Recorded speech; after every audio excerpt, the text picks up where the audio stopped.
Dear guests, ladies and gentlemen, it is a great honor to welcome you to the celebration of 70 years of the Voice of America continuing broadcasts in Serbian.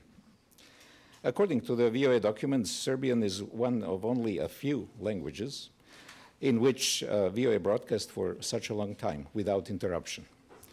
Serbian, then known as Serbo-Croatian, was the primary language in which VOA's Yugoslav service broadcast from March 26, 1943. As the former Yugoslavia started to unravel and the wars broke out in the early 1990s, the VOA Yugoslav service was divided into Serbian, Croatian, and Slovene sections, which were then established as fully fledged services early in 1993.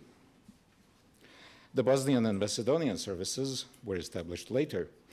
The Slovene and Croatian services were subsequently closed as those two countries joined or got closer to joining the European Union and NATO.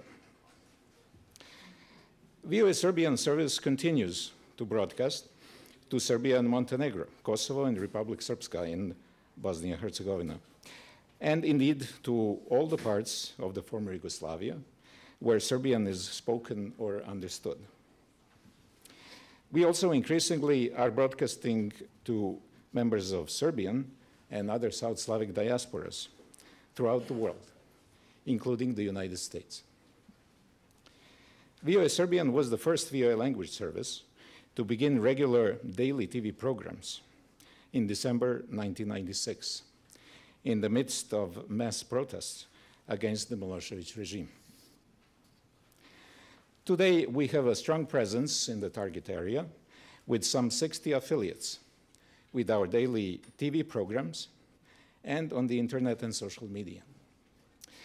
On behalf of my colleagues, I can say that we are proud of our accomplishments and are committed to continue to report objectively, accurately, and in a balanced manner, in accordance with the VOA Charter, on America, the world, the target area, and on US ties with the countries and peoples of the area.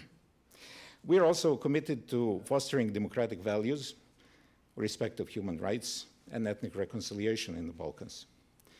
As we have seen even in the past few days, despite all the progress, there are always unforeseen developments in the Balkans. This is an area rich in cultural heritage and diversity, but also in surprises. There are always some unexpected turnarounds.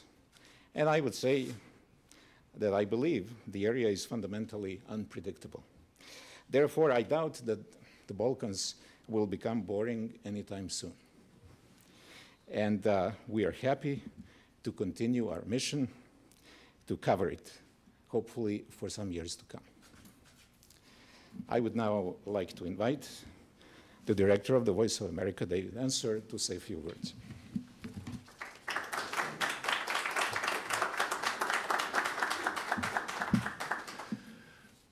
Well, this is a wonderful day. It's a nice, happy birthday to one of our very important services, and I'm honored to be. I'm going to take this off for this occasion. I'm honored to be your director on the day of the 70th birthday of the Serbian service. The Serbian service has served as an important source of objective news and information, particularly during the heyday of President Milosevic's regime and the armed conflicts of the 1990s. And today, as we mark the 70th anniversary of uninterrupted VOA broadcasts in Serbian, I'd like to pay tribute to the many distinguished journalists and broadcasters of the Serbian service over these many years who have played such an instrumental role in the region's democratic evolution by informing and engaging audiences there. Your service, Zoran, takes great pride in always trying to find new opportunities and innovative approaches to programming. It launched VOA's first daily TV newscast on December 11th, 1996, in the wake of massive demonstrations to protest the invalidation of election victories by opponents of Slobodan Milosevic. It was the first service to use the internet to gather broadcast quality videos from overseas. It has been at the forefront of online and digital media initiatives straight through, and it remains the leading international broadcaster in the target area. It reaches more than 1 in 10 adults in Serbia, more than 11%, and almost 3 in 10 adults in Montenegro. Although we stopped our direct Serbian radio broadcasts in 2008, our radio reach in the area through TV simulcast and audio podcasts is still higher than that of other international broadcasters. VOA Serbian's TV program is carried by some 60 television and radio stations in Serbia, Montenegro, Bosnia, Kosovo, and Macedonia. With the Serbian media having a minimal reporting presence here in Washington, D.C., the Bureau, your service, is in a way a de facto bureau for all of the Serbian media market. And in the aftermath of the tragedy of a day or two ago at the Boston Marathon, for example, VOA Serbian reporters provided accurate accounts of events to a number of major television affiliates with national frequencies. The service's reporting on the State of the Union and the presidential inauguration coverage was carried by more than 30 stations. So we have, in addition, distinguished guests from the region, from current prime ministers of Serbia, Montenegro, and Kosovo to former leaders who now represent opposition. They come to VOA for interviews whenever they're in town. And I'm told one of them recently said that people only believe you've come to Washington when they see you in the studio of in the open studio of the VOA Serbian service. So in a politicized and saturated market, our service plays a crucial role, providing a media behavior model, if you will, that others can aspire to, providing credible, reliable reporting, while at the same time serving as a forum for audiences to engage in a debate about the issues that face Serbs. From fighting rampant corruption to respect for human rights, ethnic reconciliation, empowerment of women and minorities. There are plenty of issues, and I've only mentioned a few. Today, as Serbia and the region prepare for new challenges, a need for reliable, trustworthy information from the United States to people in the target area may be as great as it's ever been. Our Serbian service will be doing just that, giving its audience vital news and information, as it has for the last 70 years. So I salute you. I hope for your continued success. You can count on my support in that effort. Čestitam.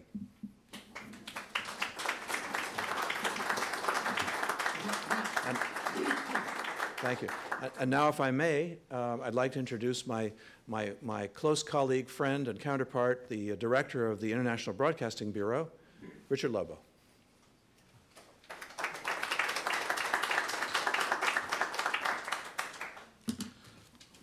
Thank you very much, David, and what an honor to be here among such distinguished guests to help celebrate this very historic achievement.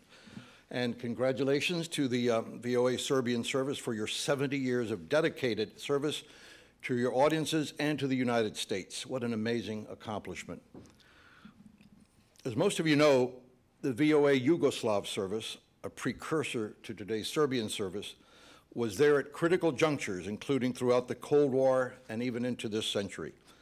The service faithfully and accurately presented crucial information about events in the region, international developments, and news of the United States. But more specifically, we can't help but pause to recognize the important role of the Serbian service, providing balanced news and information during the darkest days of the Milosevic regime in the 1990s. It was on April 8th, 1999, that the United States established a ring of transmitters around Serbia, and private radio stations were closed down in the area, as you recall. The, quote, ring around Serbia made it more difficult to jam the signals and provided free, around-the-clock radio broadcasting to the region. Voice of America and Radio Free Europe, Radio Liberty joined forces to beam 23 hours a day of FM programming into Serbia from transmitter locations in nearby countries. A 2009 article in The Economist pointed to this initiative as a way to do radio well, stating that, quote, the Balkans provide evidence of what works. The ring around Serbia, consisting of Serbian language broadcasts from neighboring states, which America helped establish, probably helped topple Slobodan Milosevic in 2000. This was an example of the remarkable power of our broadcasters. Connecting with an audience in Serbia, as David Enser has detailed, is no small accomplishment. There are many that hold negative views about the U.S., and to retain a position of trust requires constant vigilance in presenting fair and balanced news and information to that region. The Serbian service has upheld that very high VOA standard through challenging times and in the face of ongoing threats to press freedom. It's wonderful to learn that the Serbian service has also embraced technological changes, migrating from a radio-only to a TV broadcaster and increasingly online and social media platforms along with its audience. And once again, congratulations to all members of the Serbian service, past and present. Best wishes to those of you still on the job for success in the days ahead. And now I'd like, on behalf of my colleagues, the Broadcasting Board of Governors, to present a certificate of recognition honoring your historic achievements. So David, if you can come up. And Zoran. Come in the middle. It's brief, I'll read it. Certificate of recognition is hereby granted to the Serbian service of the Voice of America. In recognition of your dedication and service to the people of Serbia, Montenegro, and other countries of the former Yugoslavia, through the open communication of information and ideas in the Serbian language. From the first broadcast on March 26, 1943, VOA's Yugoslav service, subsequently known as the Serbian service, has upheld an excellent standard of objective journalism committed to informing people about their countries and the world. That commitment has earned the faith and trust of your audiences on radio, television, internet, and social media programming. We congratulate you and celebrate with you on the occasion of the 70th anniversary of the VOA broadcasts in Serbian. Congratulations.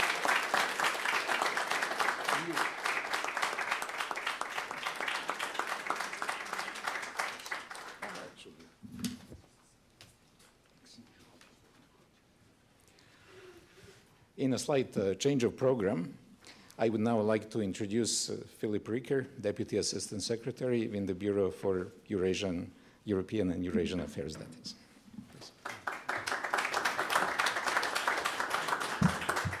Fala, thank you very much, Zoran. It's a pleasure to be here with my friend David Ensor, with Director Lobo, ambassadors, both foreign and American, friends, colleagues. Dobro jutro svima. Čast mi je da budem ovdje i da kao predstavnik State Departmenta čestitam Glasu Amerike ovaj sjajan jubilej. Nadam se da je pred vama novih 70 godina uspeha, da ćete nastaviti vašu važnu ulogu kao izvor objektivnih vesti na Balkanu. I think that's enough Serbian from me today.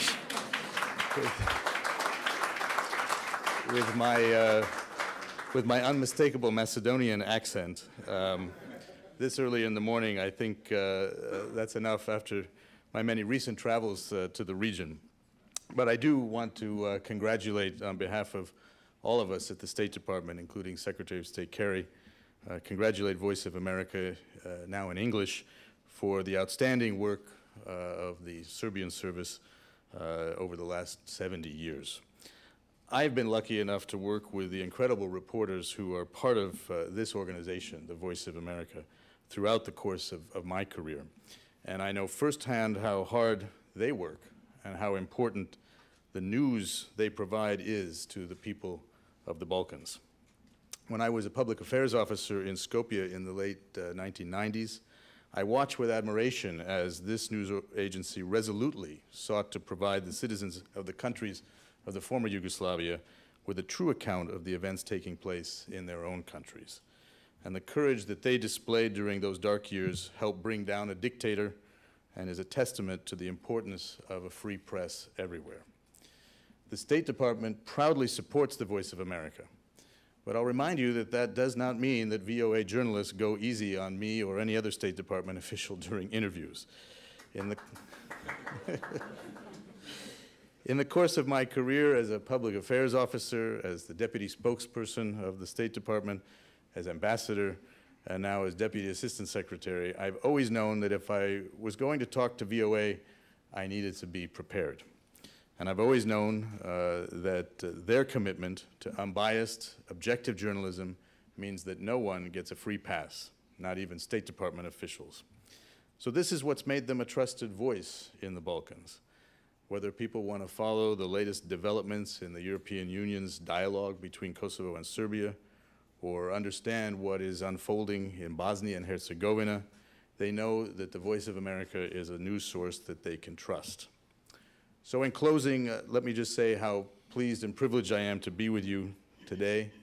I want to congratulate everyone who has ever been a part of this amazing organization, the Serbian Service, and all of the Voice of America. And also to wish the Voice of America even more success in the future. I can tell you from firsthand experience, you play a critical role in the Balkans today, just as you have for decades. Thank you for your commitment to the people in this important region, to the values of the United States of America, and for bringing news that we all need to build the best possible future. Hvala vam.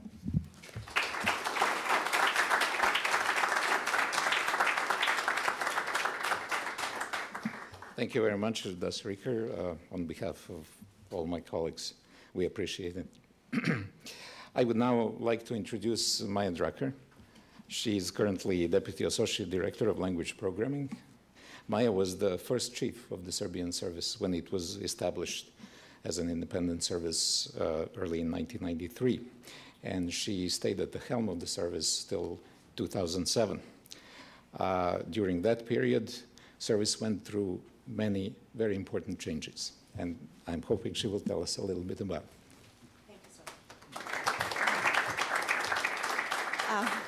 Thank you.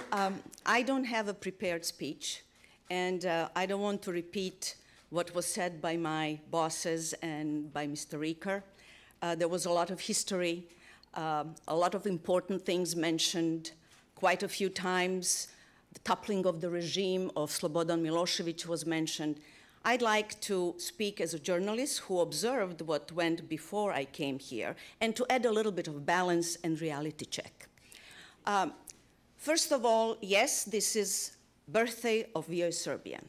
However, I'd like to stress that this building is still full of members of the former Croatian service, even of former Slovene service, and I'd like to say happy birthday to them too, because we started as a Yugoslav service, and I'd like to say that we shouldn't forget that. And I also would like to wish a happy birthday to the Bosnian service for whatever it's worth. So Milošević, yes, but let's look to the future.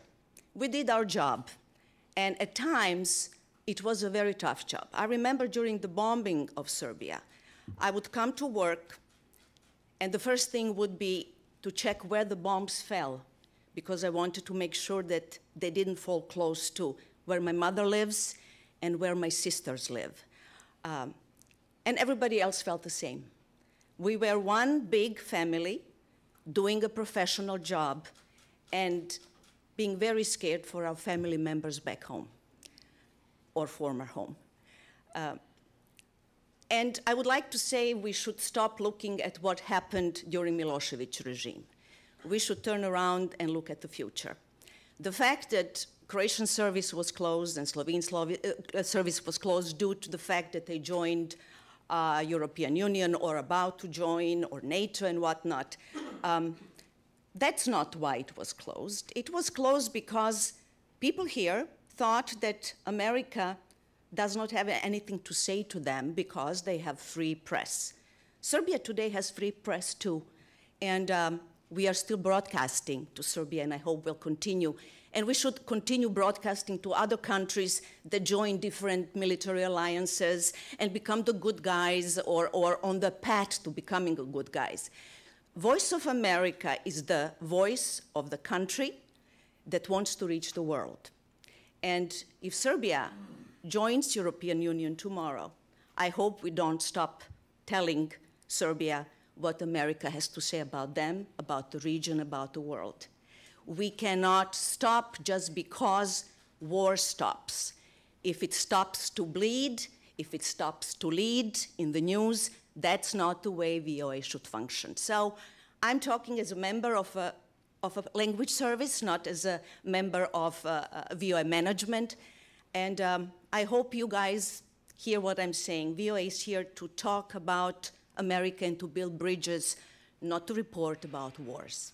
Thank you very much.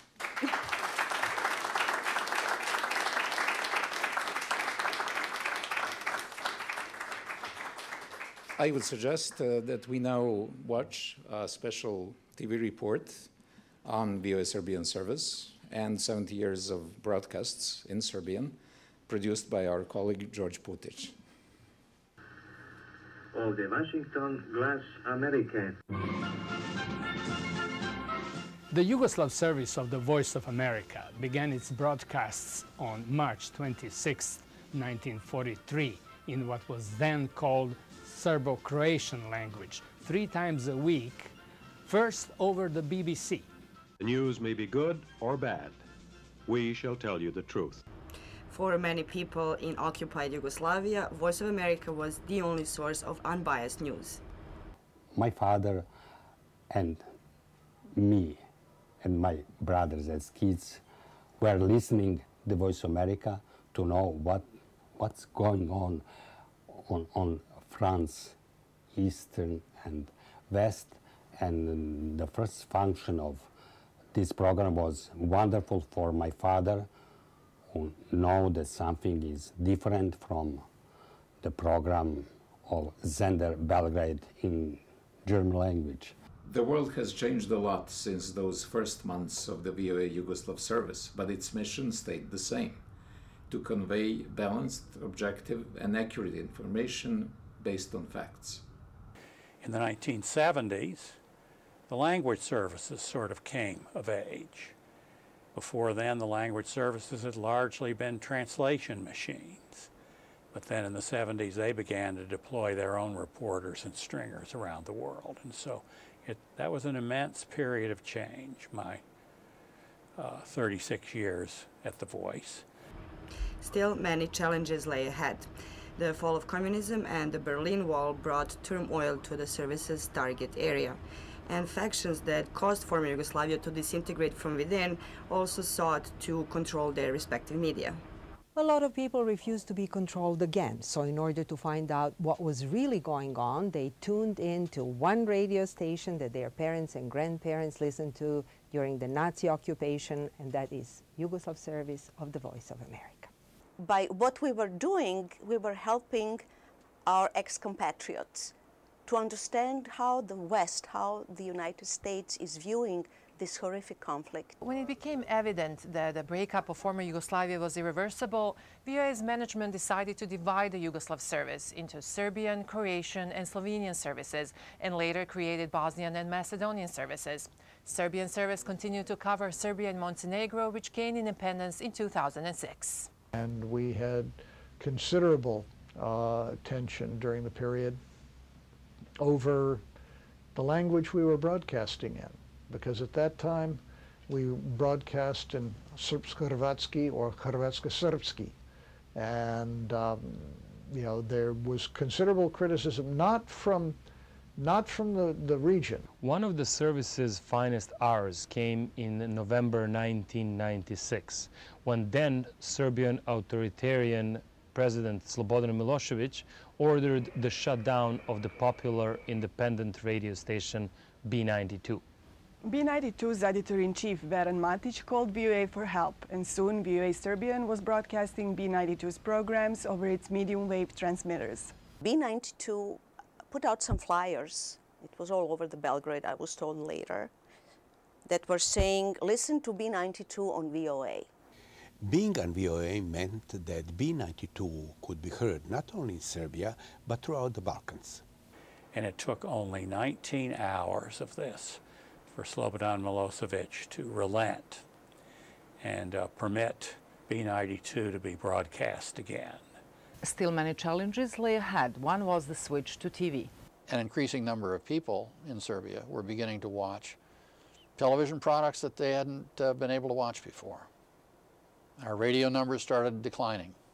Overnight, excellent radio broadcasters and producers were transplanted in a studio with the TV cameras. No fancy attire, no prompter, no makeup. Everything was prepared on the fly.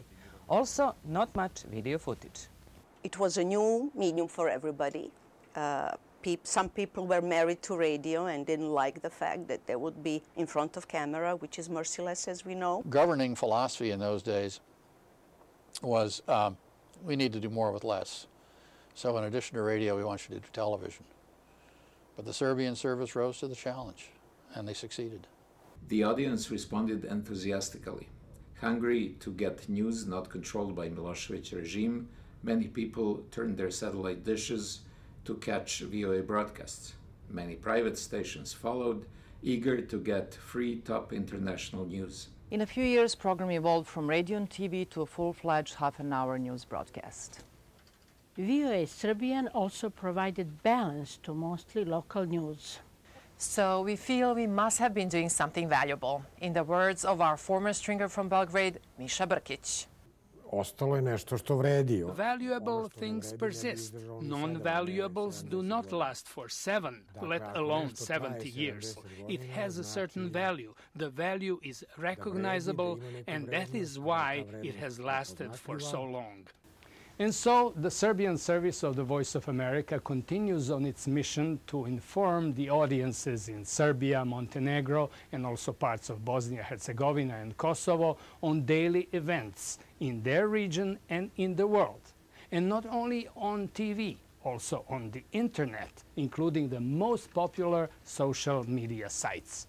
As we always say at the end of our broadcast, Poštovani gledalci, toliko za večeras. Hvala vam na pažnji i budite sa nama i sutra u isto vreme. Ja sam Braza Đorđević i želim vam prijatno veče i laku noć iz Vašingtona.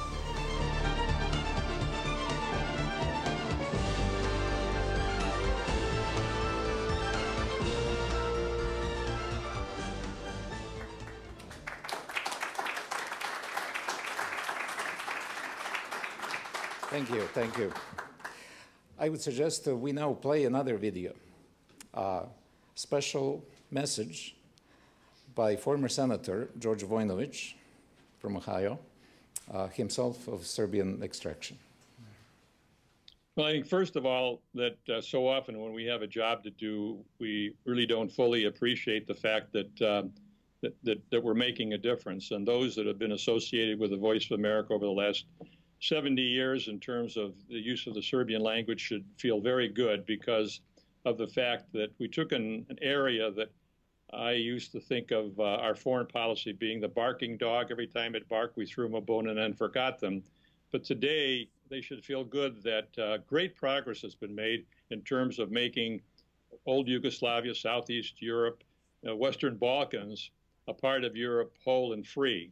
And all of this information that comes in that's objective and gives a different perspective on things or what's really going on is so important was so important and still is important to the development and the maintenance of democracies in that area of the world. And as many of you know, I was extremely involved during my 12 years in what was happening there. I was the Senate's leading expert on the area of the Western Balkans.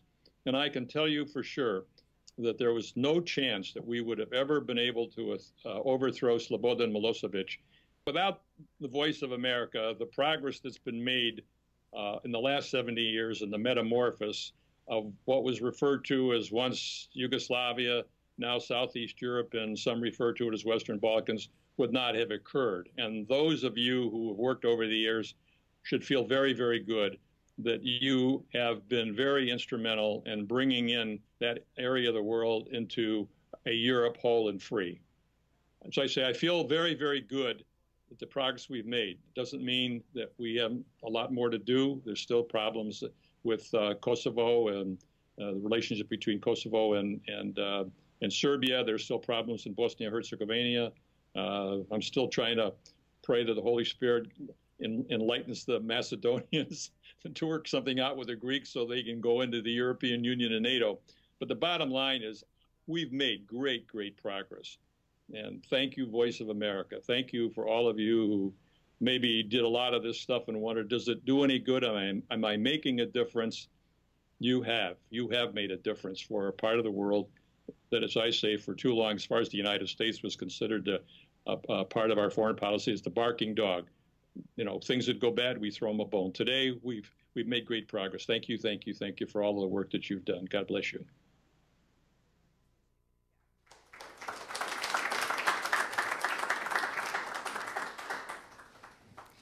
I would now like to welcome to the podium Bob Hahn, advisor to the Congressional Commission on European Security and Cooperation. Bob has been a good friend of VOA Balkan Services and a frequent guest in our programs.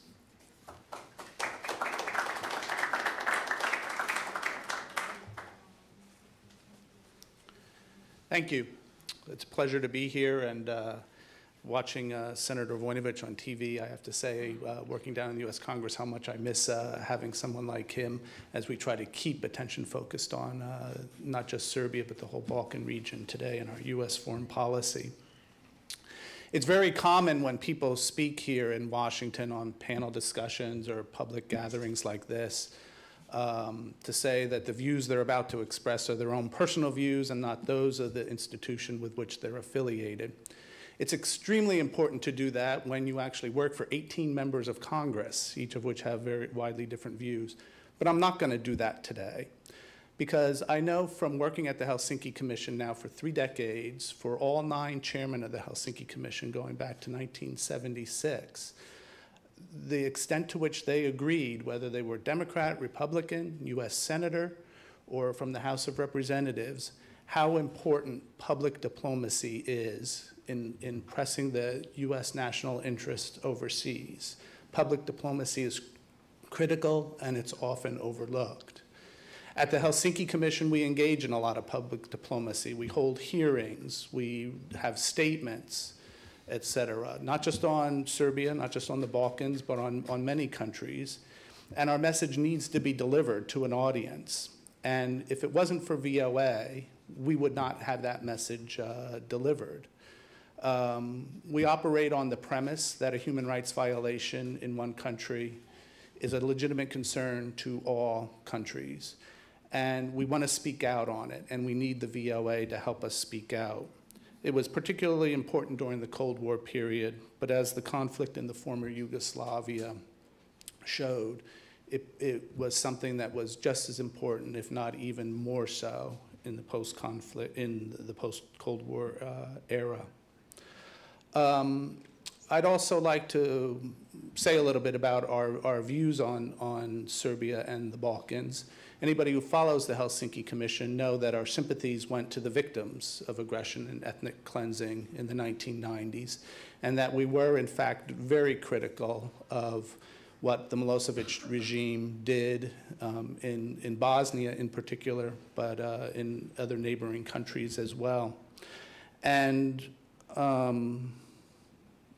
despite the sympathy towards the Bosnians and the others, if I were asked, and I've always said this, who are the heroes of that era, I would say that the heroes were Serbs, those Serbs who were brave enough, courageous enough to stand up and oppose what the Milosevic regime was doing. I can't imagine as an American what it must be like to do that, knowing that the regime you're opposing could actually do you harm, and in many cases did harm to people who opposed them internally. And because so many people in society actually supported the actions Milosevic was taking while he was winning. So it took a lot of courage, and those are some real heroes that I admire. I think we know who some of those people are. But I would say the Serbian service of the Voice of America is an extension of that heroism. First, you supported those over there who were opposing what was being done during the 1990s. B-92 was recently raised as just an example. But getting the word out and letting people know that there were those who opposed what Milosevic was doing was critically important. And listening to what Maya was saying about coming in here every morning, it must not be easy working in a Serbian service where you come in and you are dedicated to do the right thing, the professional thing, but you're also emotionally torn because of what is happening.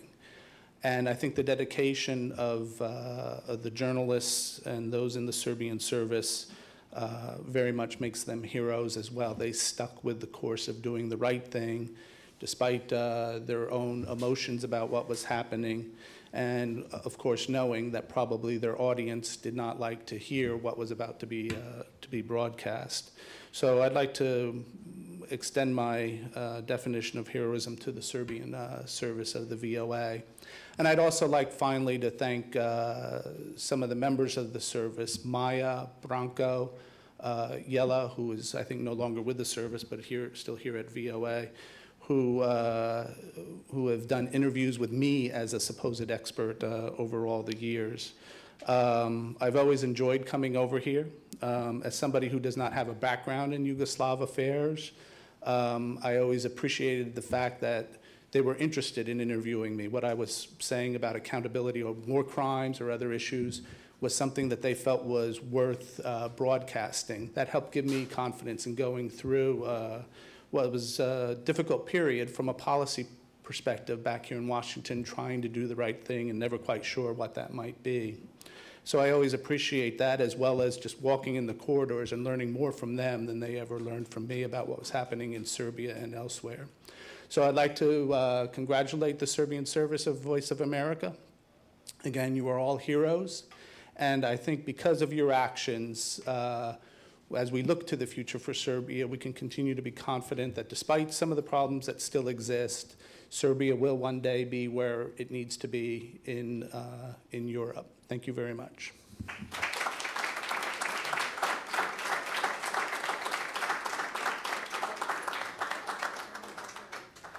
Thank you very much. Just a small note. Jela De Franceschi is with the Serbian service. She's just not here this week.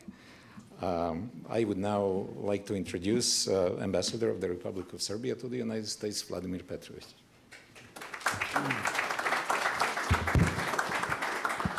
Good morning, dobro jutro. Mr. Žic, the director of the Serbian service, Mr. Enzor, Mr. Lobo, Mrs. Drucker, Ambassador Riker, who left, Ambassador Darmanovic, Ambassador Polt, who was ambassador in Serbia.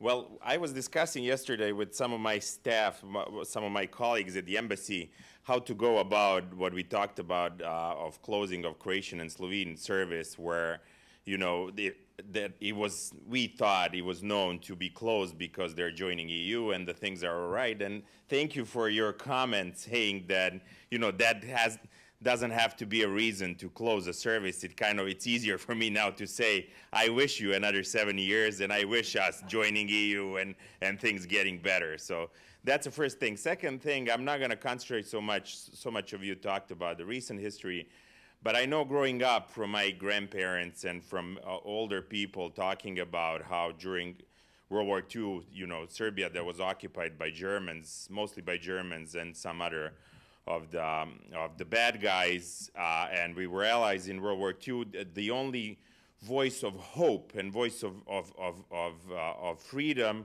was BBC, who transmitted Voice of America and Radio Moscow. Those were the two stations that were listened for news when the Allies are coming and freeing Serbia of the Nazis. So thank you, Voice of America, for bringing voice of freedom and voice of hope to Serbia and to Yugoslavia at the time. First of all, now let me read what I wrote, a little paragraph. First, let me congratulate the Voice of America Serbian broadcast on its 70th anniversary. It is my great pleasure and honor to join you in celebrating this important milestone.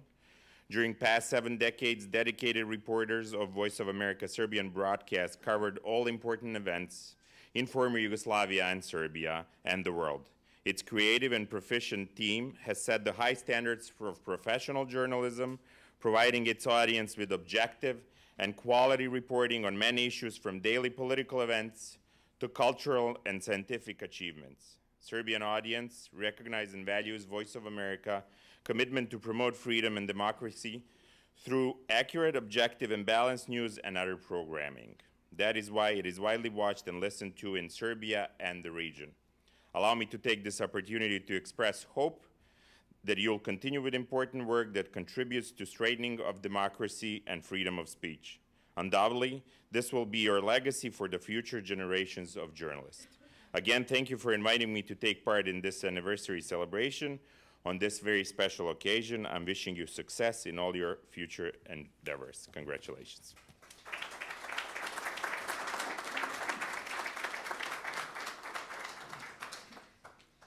And now it is my pleasure to introduce the Ambassador of Montenegro to the United States, Srđan Darmanović.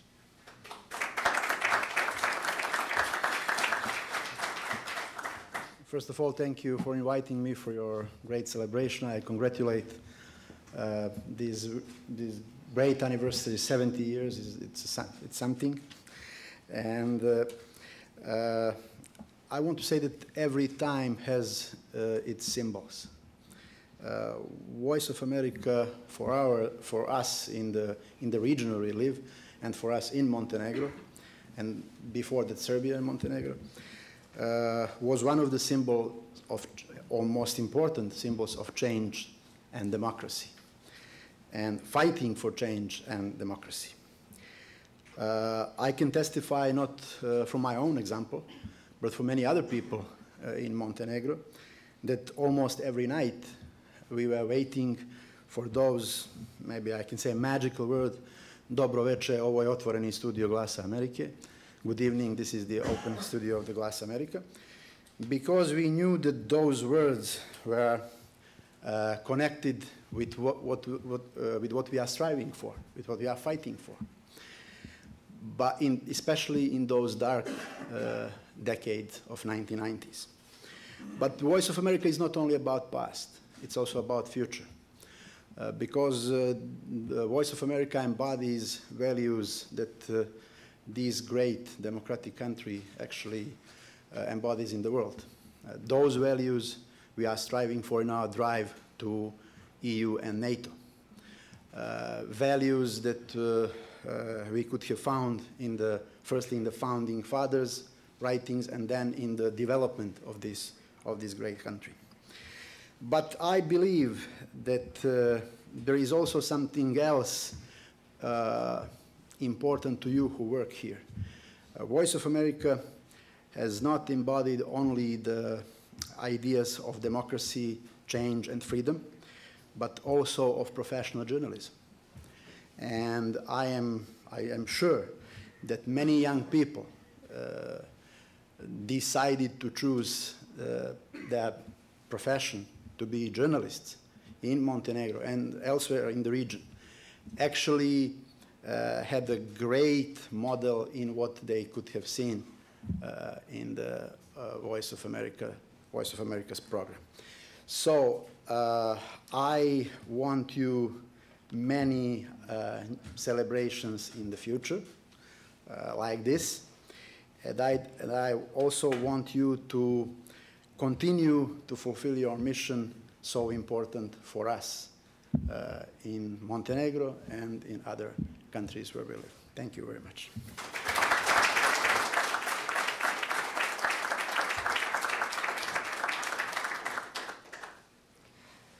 I would now like to introduce Michael Polt. Mr. Polt is now a senior director at the McCain Institute for International Leadership.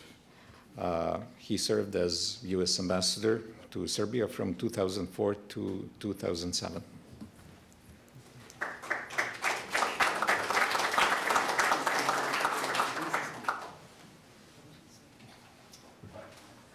Thank you very much for having me here today and to join you for this very special occasion. I start off with congratulate David, you and the Serbian service, and all of you for the tremendous work that you have done here.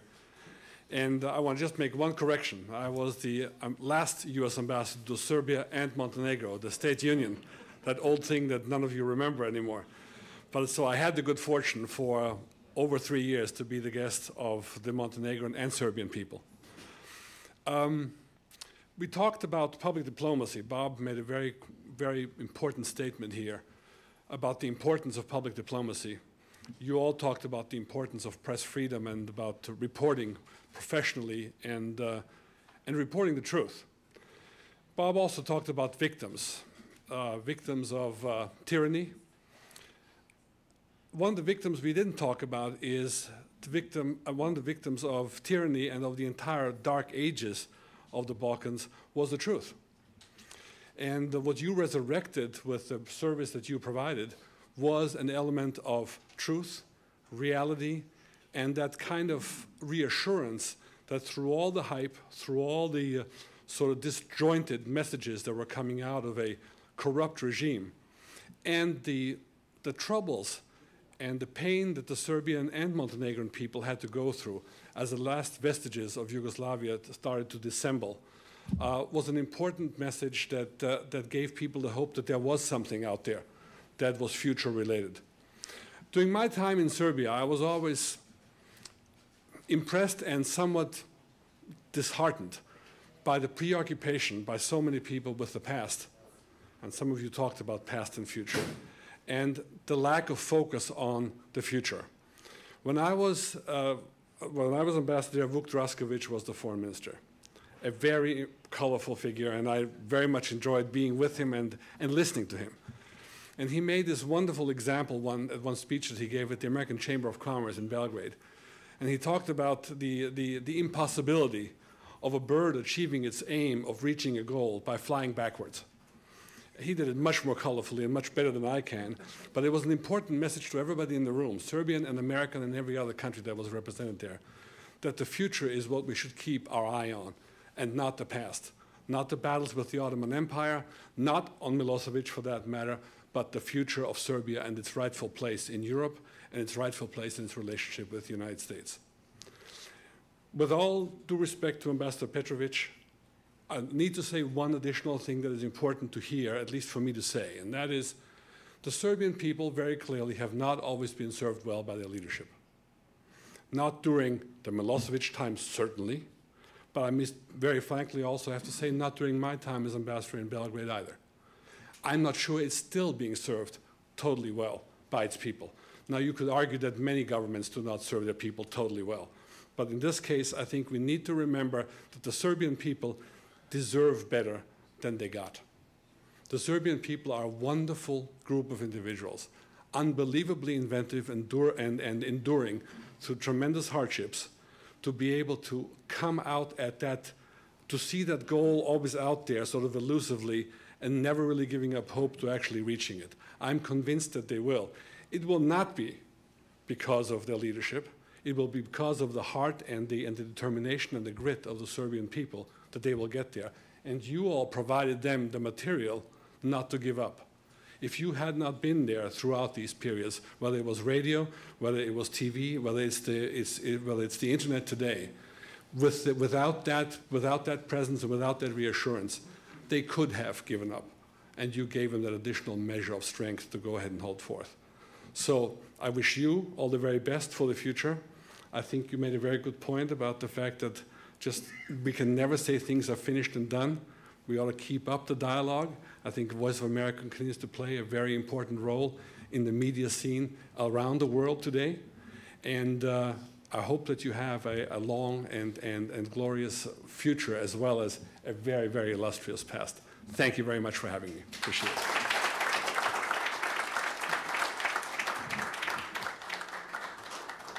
Thank you, Ambassador Polt. I would now like to read a statement by Mr. Polt's successor, Cameron Munter. Mr. Munter, a retired career diplomat, served as U.S. ambassador to Serbia, now it's only Serbia, from 2007 to 2009. He now teaches international relations at the Pomona College in California. Here is the statement. For 70 years, VOA has served America by providing unbiased news in a professional fashion to Serbs and their neighbors. I like to think that by doing so, VOA has served Serbia as well, as a model, as a source, and as an inspiration that has contributed so much to the relationship between our peoples. Congratulations to VOA on its achievements, and may it continue to guide all of us who seek stronger ties based on honesty and openness among Americans, Serbs, and the peoples of the region. That was the statement by former U.S. Ambassador to Serbia, Cameron Monter.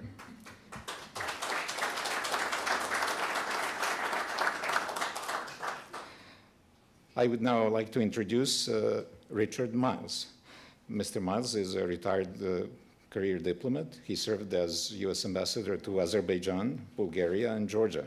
He also served in Belgrade on several occasions and was a chief of mission from 1996 to 1999.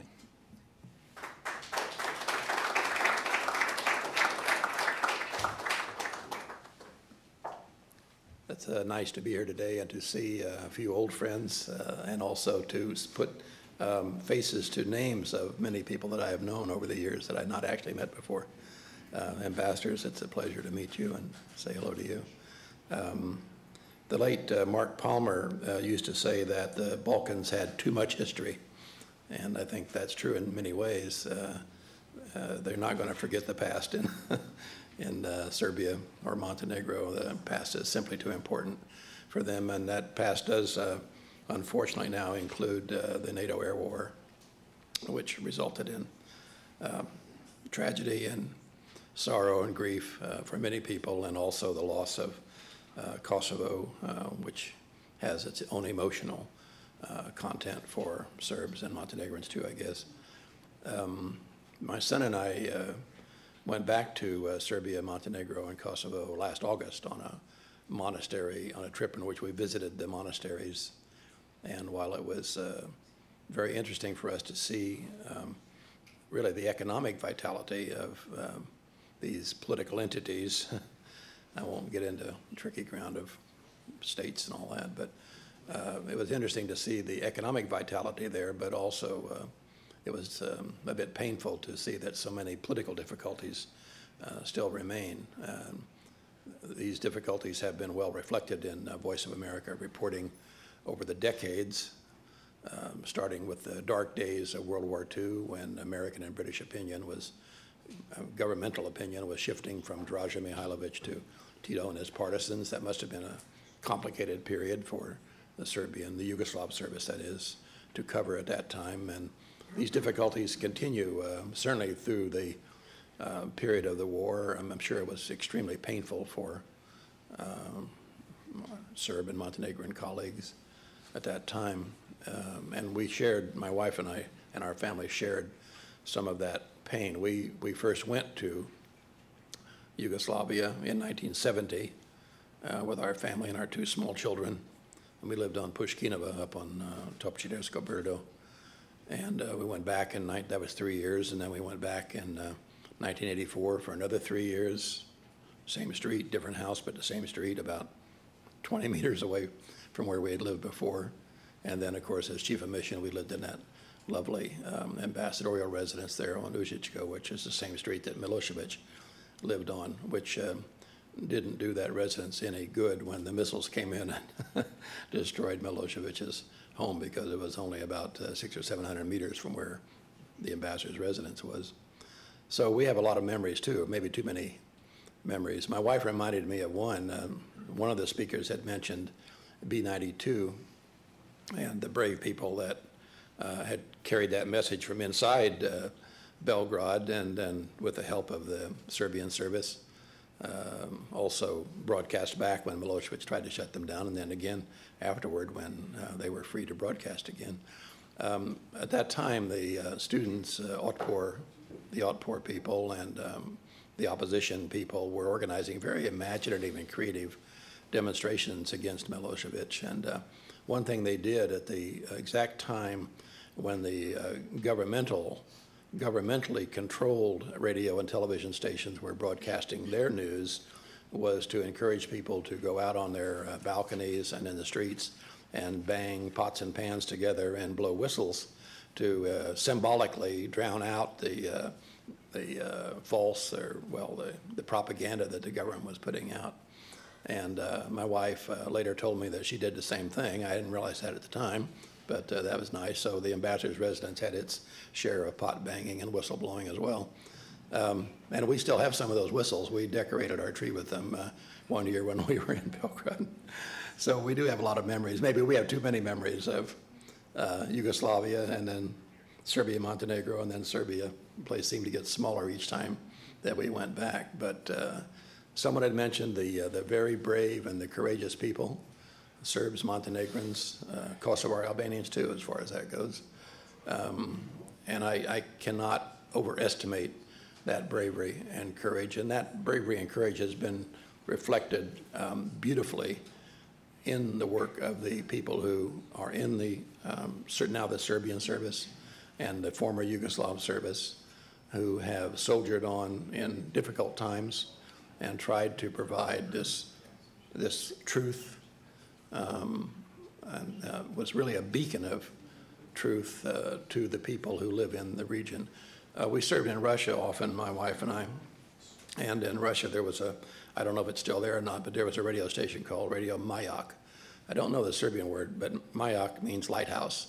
And it's a good word, I think, for a station like the Voice of America, which does provide a beam of light, which you can see from a great distance, and which provides hope for people who need that hope. And so I really do congratulate the people in the Serbian service and the colleagues who were in the former Yugoslav service on this great anniversary. And it's been a great pleasure to me during the years to, when I was in Belgrade, to be able to turn on that radio and hear that signal coming through and to learn what was actually happening without regard for the locally controlled stations. And so keep up the good work, and I will certainly be following you with the same enthusiasm that I've always followed you.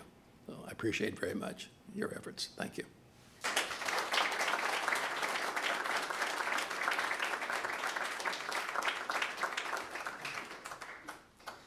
Thank you, Ambassador Miles. This concludes our program. I would like to thank all the speakers and all the guests. Thank you for coming here today and joining us in celebrating this important anniversary for the Voice of America and VOA Serbian Service. Thanks.